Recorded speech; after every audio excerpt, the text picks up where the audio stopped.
तीन बहनों की लालची भाभी। करिश्मा, रेशमा और मनीषा तीन बहनें हैं। उनका एक भाई भी है, मयंक। मयंक अपनी बहनों को बहुत प्यार करता है, लेकिन मयंक की पत्नी सविता इस मामले में मयंक से बिल्कुल ही अलग है।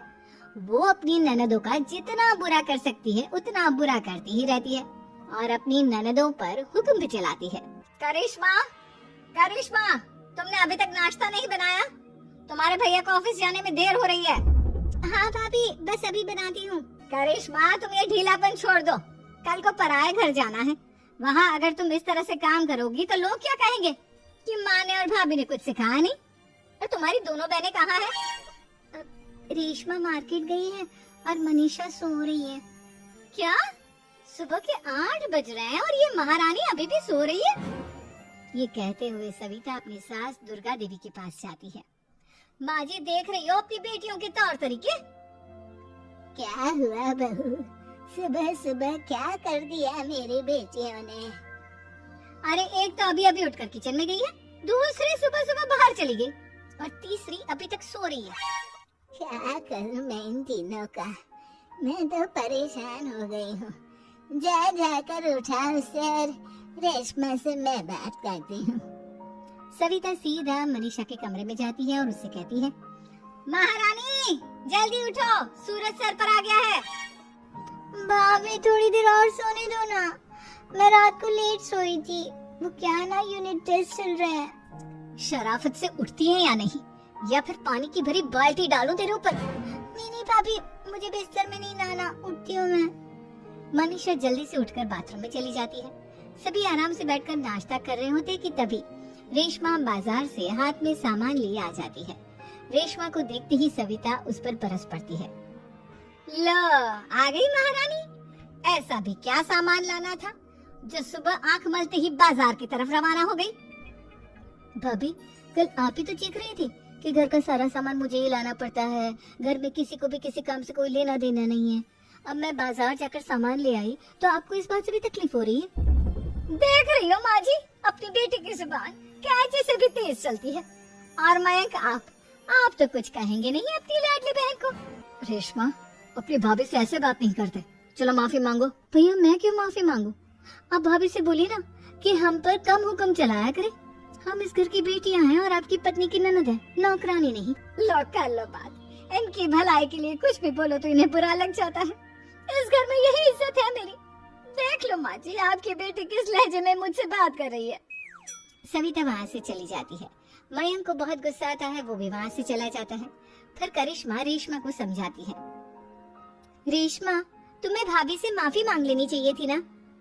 लेकिन दीदी, मैंने कुछ किया ही नहीं, तो मैं माफी क्यों मांगू? हाँ करिश्मा दीदी, रेशमा दीदी जैसे ही घर में आई भाभी ही उन पर चिल्ला रही थी। हाँ, मैं मानती हूँ कि गलती भाभी की थी। मैं तो इसलिए बोल रही हूँ कि भाभी ने माँ को तो पूरी तरह अपने वश में कर लिया है। वो हमारी बात सुनती ही नहीं। मयंक भैया हमारे लिए हमेशा खड़े रहते हैं, इसलिए उनकी बात का मान तो तुम्हें रखना चाहिए था ना।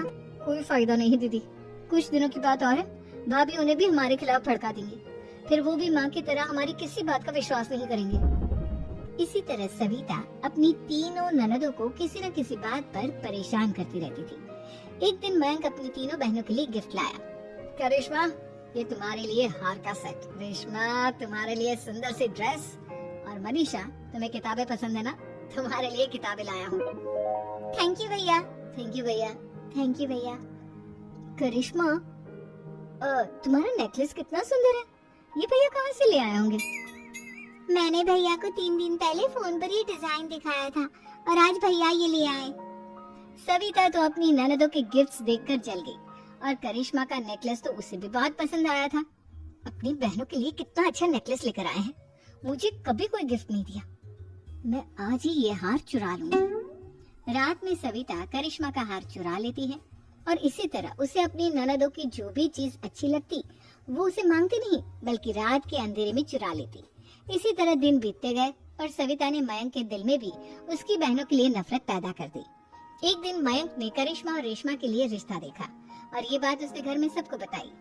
माँ, करिश्मा और रेशमा के लिए बहुत अच्छा रिश्ता आया है। वो लोग कल इन्हें देखने आ रहे हैं। आप और सविता मिलकर सारी तैयारी कर लेना। ये सुनकर करिश्मा और रेशमा खुश हो जाती है, लेकिन सविता सोचती है, अगर इन दोनों बहनों की शादी हो गई तो घर और बाहर का काम कौन करेगा? मनीषा तो एक नंबर की कामचोर है, उससे तो किसी बात की उम्मीद लगाना ही बेकार है। मुझे इस शादी को रोकना होगा। अगले दिन सभी लड़के वालों के स्वागत की तैयारी करने में लगे होते हैं। तभी मयंक अपनी बहनों से आकर कहता है, तैयार हो गई तुम दोनों? देखो दोनों लड़के बहुत अच्छे हैं, मैं कोई कसर नहीं छोड़ना चाहता, इसलिए तुम उनके सामने अच्छे से बिहेव करना और अपनी भाभी से लड़ने मत लग जाना। करिश्मा, तुम वो नेकलेस पहन लो ना जो मैं तुम्हारे लिए लाया था। भैया मैं बहुत देर से वो नेकलेस ढूंढ रही हूँ, लेकिन मुझे मिल ही नहीं रहा। क्या तुमने नेकलेस खो दिया? तुम्हें पता भी है वो कितना महंगा था? तुम कोई काम ढंग से नहीं कर सकती। मयंक गुस्से में वहाँ से चला जाता है। थोड़ी देर बाद लड़के वाले भी आ जाते हैं। वो दोनों बहनों को पसंद कर लेते हैं और रिश्ता पक्का हो जाता है। लेकिन सविता के दिमाग में तो कुछ और ही खिचड़ी पक रही थी। वो पंडित जी के पास करिश्मा की कुंडली लेकर जाती है और उन्हें पैसे देकर करिश्मा की कुंडली बदलवा देती है। जब लड़के वालों के पास करिश्मा की कुंडली जाती है तो वो दुर्गा को फोन करते हैं। बहन जी, हमने करिश्मा की कुंडली अपने पंडित जी को दिखाई थी। आपकी बेटी की कुंडली नहीं बल्कि दोषों का पिटारा है। देखिए, मैं और मेरे पति इन सब बातों में बहुत विश्वास करते हैं, इसलिए हम आपकी बेटी से अपने बेटे की शादी नहीं करा सकते। इस तरह करिश्मा का रिश्ता टूट जाता है और सभी घर वालों को बहुत दुख होता है। अब कविता सोचती है, चलो करिश्मा का तो रिश्ता टूट गया, अब रेशमा का भी रिश्ता तोड़ना है। क्या करूं क्या करूं? अब सविता आवाज बदलकर किसी अननोन नंबर से रेशमा के होने वाले ससुराल में फोन करती है। हेलो, मैं कौन हूँ कौन नहीं ये आपके लिए जानना जरूरी नहीं, बस इतना सुन लो कि रेशमा का 2 साल से किसी के साथ अफेयर चल रहा है। बस रेशमा का रिश्ता तोड़वाने के लिए सविता का इतना कहना काफी था। अब रेशमा का भी रिश्ता टूट गया। मयंक और दुर्गा देवी ने रेशमा को खूब खरी खोटी सुनाई और उससे बार बार उस लड़के के बारे में पूछने लगी। आप दोनों मुझे क्यों परेशान कर रहे हो? अरे कोई लड़का होगा मेरी लाइफ में तो मैं बताऊंगी ना, जब कोई है ही नहीं तो कहाँ से लाऊं मैं कोई लड़का? तो तेरे होने वाले ससुराल वालों को फोन किसने किया था? माँ मैं नहीं जानती किसने फोन किया था, मैं सच कह रही हूँ। मैं तो पहले ही कह रही थी इसकी लगाम खींच कर रखो, लेकिन मेरी सुनता ही कौन है?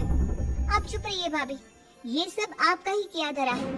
अब तीनों बहनों को विश्वास हो जाता है कि ये सब उनकी भाभी ही कर रही है। तीनों बहनें अपनी भाभी को सबक सिखाने के लिए एक वकील कर लेती हैं और घर में हिस्सा मांगना। देखो भैया, माँ बाप की जायदाद में जितना बेटों का हक होता है उतना ही बेटियों का, इसलिए इस घर के 4 हिस्से होंगे और हमें अपना हिस्सा चाहिए। मैंने तुम्हारे लिए क्या क्या नहीं किया और तुम इस घर में हिस्सा मांग रही हो? भैया, आप और माँ हम बहनों की कोई बात नहीं सुनते हो और भाभी हमारी शादी नहीं होने देगी क्योंकि उन्हें लगता है कि आप हमारी शादी में ज्यादा पैसा लगाओगे और उन्हें हम जैसी फ्री की नौकरानी कहाँ मिलेगी। तो हम भाभी के साथ तो रह नहीं सकते, हम बहनों को अपना हिस्सा चाहिए। अरे तुम्हें शर्म आनी चाहिए अपनी भाभी पर ऐसा इल्जाम लगाते हुए, वो तुम्हारे बारे में कितना सोचती है। हाँ माँ, भाभी हमारे बारे में बहुत सोचती है, दिन रात बस यही सोचती रहती है कि किस तरह से अपनी तीनों ननदों को परेशान करूं और कभी मुझे पढ़ने भी नहीं देती। दोनों बहनों का रिश्ता भी तो इन्होंने ही तोड़वाया है और रात में हमारे कमरे में आकर हमारी चीजें भी चुराती हैं। इसी तरह सविता की तीनों ननदें अपनी बात पर अड़ी रही। अब कोर्ट में तारीख भी शुरू हो गई। जब सविता को लगा कि उसकी तीनों ननद इतनी आसानी से नहीं मानने वाली, तो उसने अपने पति और सास को सारी सच्चाई बता दी और अपनी तीनों ननद से माफी मांगी। मयंक और दुर्गा को भी अपनी गलती का एहसास हो गया। अब सविता खुद करिश्मा और रेशमा के लिए अच्छा रिश्ता ढूंढती है और उनकी शादी करवाती है।